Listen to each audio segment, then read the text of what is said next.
Oi, tudo bem? Ei, tudo bem? Qual que é o seu nome? Meu nome é Robson e sou estudante do IFTM. O que você vai falar aqui? Hoje eu vim falar sobre o Barroco.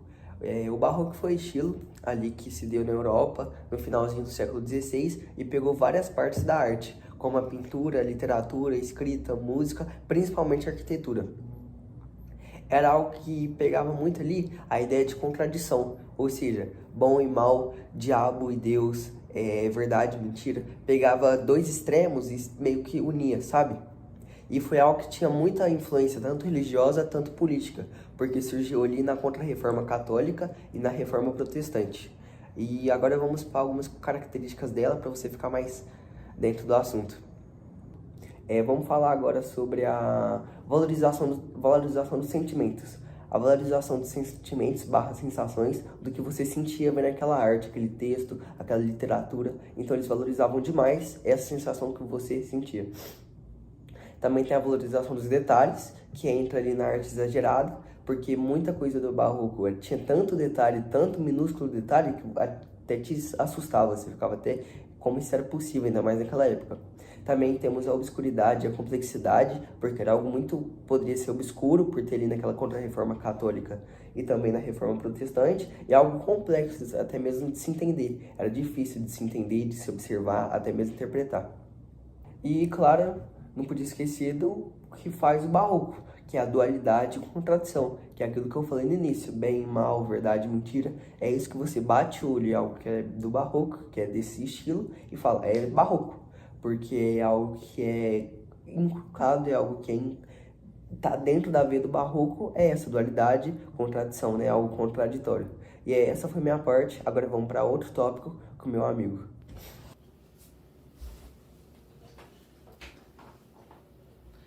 Bom, prazer. Você já me conhece, né? Eu sou o Lucas Aires, historiador, especialista no contexto geral do Brasil.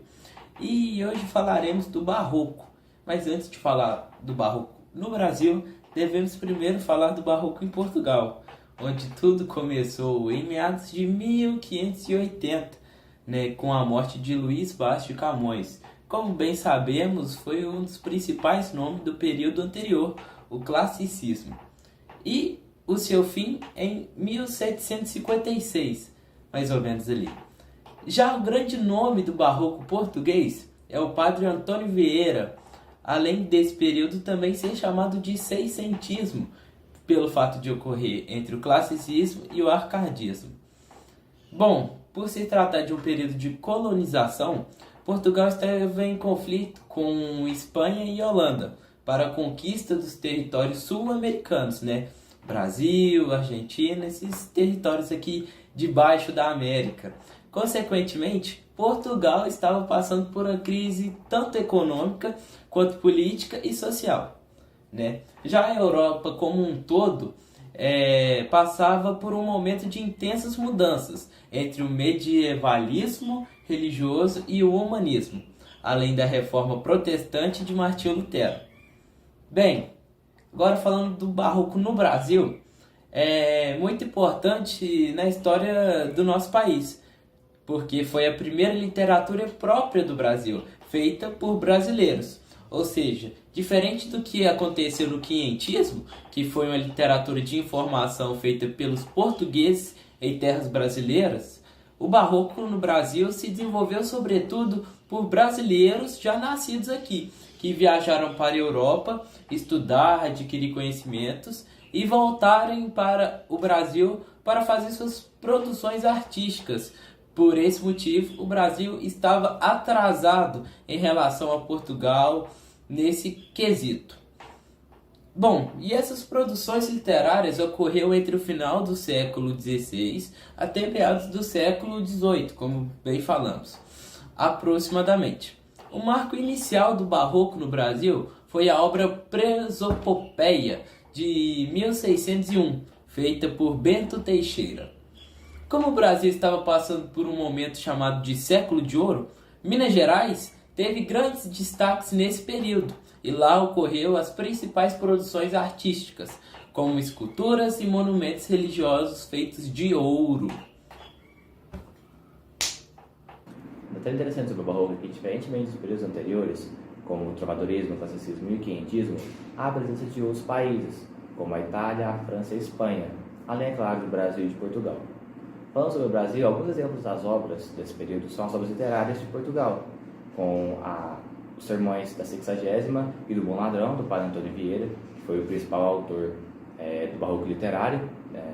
Temos também a pintura A Sagrada Família, da Josefa de Óbidos, que foi nascida na Itália e que posteriormente foi viver em Portugal, e o que fez com que suas pinturas fossem influenciadas por esse contexto. Outros exemplos são as pinturas e músicas italianas e francesas, com a pintura A Medusa, de Michelangelo Merisi, mais conhecido como Caravaggio, que se deu esse nome devido à sua vila em que morava, que também chamava Caravaggio. Ainda na Itália temos as Quatro Estações, de Antonio Vivaldi, que é uma sinfonia belíssima. Na França temos Lições da Escuridão, do compositor francês François Couperin, e a pintura Os Pastores de Arcádia, de Nicolas Poussin. Há também a participação dos espanhóis, com as pinturas Meninos Comendo Uvas e Melão, do pintor Bartolomé Esteban Murillo, A Rendição de Breda e A Túnica de José, do Diego Velázquez, que foi um grande pintor da época e pintou dezenas de quadros. Bom, é impossível falar de barroco sem mencionar as belíssimas construções e esculturas brasileiras, além de uma infinidade de outras artes também, como as obras literárias do Gregório de Matos, que tem sua família com origem lá em Portugal, mas que foi nascer lá em Salvador, aqui no Brasil, e ficou tão famoso ao ponto até mesmo de ser chamada de Boca do Inferno. As igrejas São Francisco de Assis e Nossa Senhora do Rosário dos Pretos, construídas aqui em Minas Gerais pelo grandíssimo Aleijadinho, que eu creio que vocês já conhecem, também é um exemplo, além, é claro, da escultura Os 12 Profetas e os Passos da Paixão, que também é dele. A pintura A Última Ceia, do mestre Ataíde, que foi um grande pintor da época, e a descrição da Ilha de Taparica, do Frei Manuel da Santa Maria de Taparica. Graças à presença de outros países nesse período, ocorreu uma vasta mudança nas formas de se expressar a partir da arte, já que os períodos anteriores a esse, utilizava-se muito mais os textos literários, a literatura como forma principal de arte. Já aqui no Barroco se utiliza a pintura, as esculturas, e a música como outra forma de se expressar também, o que é muito bacana de se observar.